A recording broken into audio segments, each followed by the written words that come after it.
आपकी स्क्रीन पर चल रही तस्वीरों पर गौर कीजिए। 21 अगस्त 2026 की इन तस्वीरों में राहुल गांधी पुलिस स्टेशन के अंदर धरने पर बैठे नजर आ रहे हैं। उनके साथ 19 साल के साहिल लोचव अपनी मां के साथ मौजूद है। वही साहिल जो 20 जुलाई को दिल्ली में हुए छात्र प्रदर्शन के दौरान पैलेट गन से घायल होने का दावा कर रहे हैं। सवाल है कि राहुल गांधी को पुलिस स्टेशन के अंदर धरने पर बैठने की नौबत क्यों आई? दरअसल राहुल गांधी की मांग साहिल की शिकायत पर एफआईआर दर्ज कराने की है। राहुल गांधी पहले साहिल के साथ मंदिर मार्ग पुलिस स्टेशन भी पहुंचे थे। वहीं एफआईआर दर्ज कराने की कोशिश की गई, लेकिन बात नहीं बनी। इसके बाद दोनों संसद मार्ग पुलिस स्टेशन पहुंचे, जहां राहुल गांधी ने डीसीपी सेंट्रल सचिन शर्मा से मुलाकात की। बातचीत के बाद भी एफआईआर को लेकर कोई तत्काल समाधान नहीं निकला, तो राहुल गांधी साहिल के साथ पुलिस स्टेशन के अंदर ही धरने पर बैठ गए। राहुल का कहना है कि मांग बिल्कुल साफ है, साहिल की शिकायत पर एफआईआर दर्ज हो और उसका नंबर भी दिया जाए, यानी कि शिकायत नंबर। कांग्रेस के मुताबिक साहिल ने 14 अगस्त को अपने वकीलों के साथ दिल्ली पुलिस को लिखित शिकायत दी थी। आरोप है कि शिकायत के बाद उन्हें ना तो आईओ नंबर दिया गया और ना ही शिकायत की कॉपी मिली। इसके बाद 17 अगस्त को ईमेल और फोन के जरिए भी मामला उठाया गया, लेकिन कांग्रेस के मुताबिक तब भी शिकायत का कोई नंबर या पावती नहीं दी गई। इसी को लेकर 21 अगस्त को राहुल गांधी खुद साहिल को साथ लेकर पुलिस स्टेशन पहुंच गए। अब इस पूरे विवाद की जड़ 20 जुलाई के उस प्रदर्शन में छुपी है, जब एसएससी पेपर लीक के मुद्दे पर प्रदर्शनकारी संसद की ओर मार्च कर रहे थे। पुलिस की कार्रवाई में करीब 80 प्रदर्शनकारियों के घायल होने की बात सामने आई थी और इनमें पैलेट से घायल होने का मामला भी प्रकाश में आया।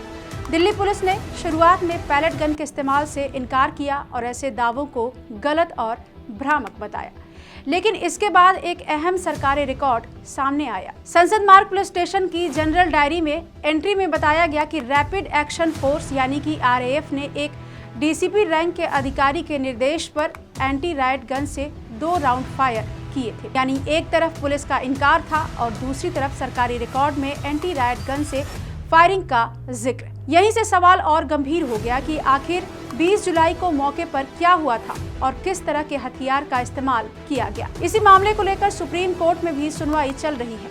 सुप्रीम कोर्ट ने 20 जुलाई की हिंसा और पुलिस कार्रवाई की जांच के लिए 5 सदस्यीय हाई पावर कमेटी बनाने का फैसला किया है, यानी कि पुलिस अब अपने ही खिलाफ जांच करवाएगी। वहीं 30 जुलाई को कोर्ट ने कहा था कि असाधारण परिस्थितियों में पैलेट गन का इस्तेमाल पुलिस के ग्रेडेड रिस्पांस का हिस्सा हो सकता है। हालांकि किन परिस्थितियों को असाधारण परिस्थितियां माना जाएगा, इस पर कोर्ट ने कोई विस्तृत सीमा तय नहीं की और यहाँ पर पैलेट गन को समझना भी जरूरी है। लेकिन नॉन लिथल का मतलब हानि रहित बिल्कुल नहीं होता।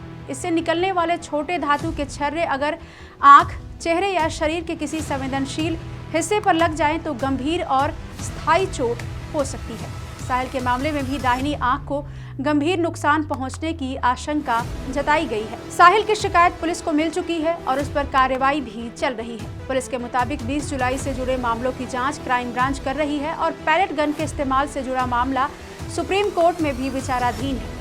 लेकिन राहुल गांधी के धरने के बाद राजनीतिक टकराव भी तेज हो गया। केंद्रीय मंत्री जेपी नड्डा ने राहुल गांधी पर कैमरा केंद्रित ड्रामा करने और सुर्खियों में बने रहने के लिए राजनीति करने का आरोप लगाया। बीजेपी सांसद रविशंकर प्रसाद ने भी राहुल गांधी पर अराजकता की राजनीति करने का आरोप लगाया और कहा कि मामला पहले से जांच के अधीन है। वहीं कांग्रेस का कहना है कि संविधान के दायरे में शांतिपूर्ण विरोध कर रही है। जयराम रमेश ने कहा कि उनकी मांग सिर्फ एफआईआर दर्ज कराने की है और जब तक साहिल की शिकायत पर नई एफआईआर दर्ज नहीं होती, धरना जारी रहेगा। तो तस्वीरों में नजर आ रहा राहुल गांधी का ये धरना सिर्फ एक राजनीतिक प्रदर्शन नहीं है। इसके पीछे 20 जुलाई का छात्र प्रदर्शन है, जिसकी वजह से घायल हुए 19 साल के साहिल अपनी मां के साथ पुलिस से इंसाफ की मांग करते हुए एफआईआर दर्ज करने की गुहार लगा रहे हैं। उनका कहना है कि उनकी क्या गलती है, एफआईआर दर्ज क्यों नहीं किया जा रहा।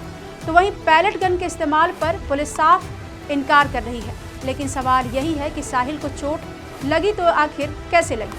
पैलेट गन या एंटी राइट गन का इस्तेमाल किसके आदेश पर हुआ और शिकायत मिलने के बाद एफआईआर दर्ज करने में देरी क्यों हुई? इन सवालों का जवाब अब जांच और अदालत के सामने आने वाले रिकॉर्ड से मिलेगा। आप इस खबर के बारे में क्या सोचते हैं? हमें कमेंट बॉक्स में जरूर बताएं।